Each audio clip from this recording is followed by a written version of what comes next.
Enquanto a dor de cabeça da fusão entre Marfrig e BRF não passa, as duas companhias entregaram seus resultados ontem e eles foram bem distintos para o segundo trimestre deste ano. O resultado líquido caiu na BRF após sentir os impactos da gripe aviária nos números finais. Houve também avanço na Marfrig, com apoio da operação na América do Sul. Para detalhar estes números das companhias que estão à espera do CAD, eu chamo o repórter do Agfeed, Gustavo Lustosa. Gustavo, seja bem-vindo à nossa programação. Os papéis se inverteram. Quem estava sustentando o resultado da Marfrig era a BRF, que hoje teve este resultado um pouquinho mais fraco no último trimestre. Quem se destaca agora é Marfrig. Como é que está essa balança? E, claro, quais as expectativas para tal fusão que não sai do lugar? Bom dia, Gabriel. Bom dia quem nos assiste na CNN. Mano, e pois é, a BRF não contava aí com esse elemento da gripe aviária nos resultados, mas ainda assim, se a gente lembrar o que era a BRF há 2, 3 anos atrás, ainda é uma outra empresa, uma empresa que dá lucro constantemente. Mas bem, ontem à noite, no apagar das luzes da temporada de balanços, que se encerra hoje, é a temporada referente ao segundo tri, as duas empresas reportaram seus resultados. E como você já começou a falar, resultados distintos. A BRF viu seu lucro cair, enquanto a Marfrig viu seu lucro subir. No lado da BRF, como eu falei, ela sentiu muito fortemente os impactos da gripe aviária, e o lucro ali atingiu 735 milhões, numa queda de 40% em um ano. A receita líquida até subiu um pouquinho, subiu 3% para 15 bilhões. O EBITDA ali também caiu um pouquinho, 4% menor, atingiu 2 bilhões e 500 milhões de reais. A empresa viveu dois períodos muito distintos no trimestre. O curioso é que foi justamente no meio do trimestre, no dia 15 de maio, bem ali no meio desse período ali de abril a junho, que o Brasil ficou sabendo desse caso de gripe aviária lá no Rio Grande do Sul e, por consequência, acabou restringindo inúmeros mercados de exportação para todas as empresas de aves aqui do Brasil, incluindo a BRF, que é a maior delas.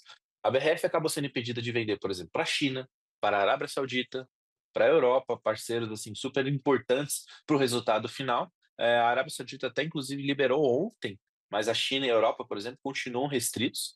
E por conta disso, a receita do segmento internacional da BRF caiu 5%, e poderia ter sido pior, porque a empresa cita ali no balanço que nos últimos anos ela conseguiu 200 novos mercados de exportação. Então, ela até conseguiu escoar parte dessas vendas para outros territórios, mas é muito difícil perder um cliente tão relevante quanto a China, por exemplo.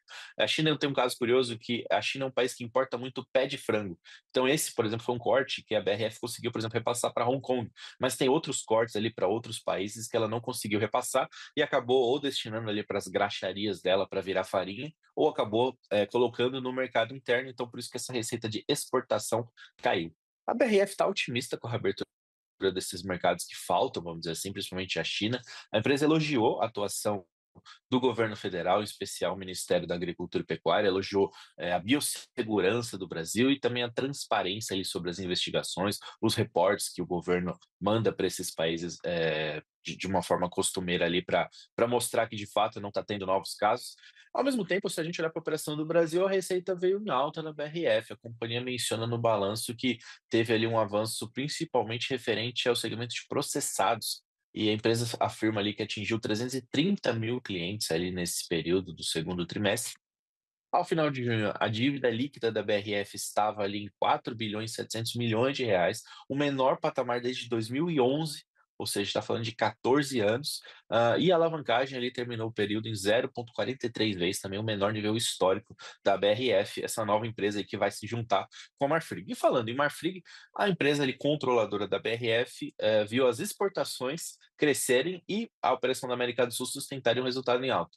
O lucro líquido da Marfrig foi de 85 milhões de reais, um crescimento de 13% em relação ali ao ano anterior, uma receita líquida que somou 37,7 bilhões. Claro, vale lembrar que grande parte dessa receita é o resultado da própria BRF, mas teve também o EBITDA positivo de 3 bilhões, em linha mais ou menos com o ano anterior. E, como eu falei, a América do Sul foi o grande destaque. A receita líquida da operação aqui no continente foi de 4 bilhões, um avanço de quase 10% em um ano, por um volume de vendas 7,8% superior.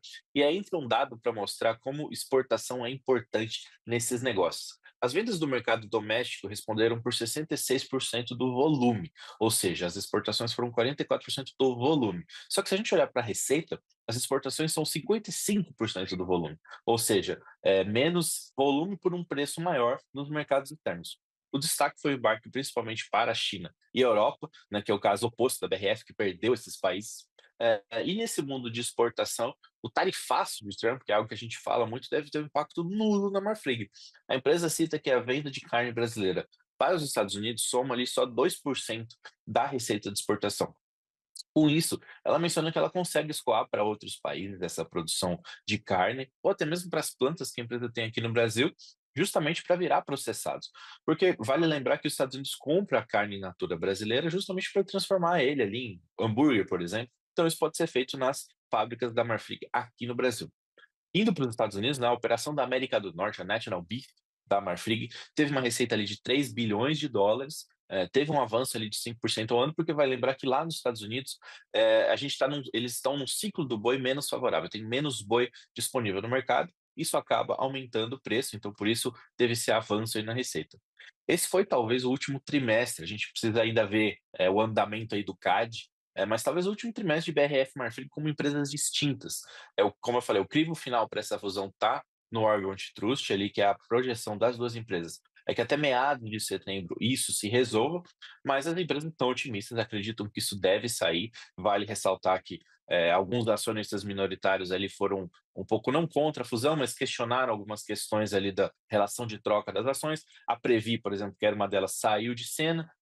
Então resta agora a aprovação do CAD, porque os acionistas ali, os investidores já aprovaram, Gabriel. E vamos ver como é que o mercado reage hoje a esse balanço aí distinto das 2 empresas. Temos negociações já em curso, agora calibrando um pouquinho essa abertura de mercado. Obrigado, Gustavo, pelas informações, pelo destaque destes dois balanços que podem ser um no próximo trimestre.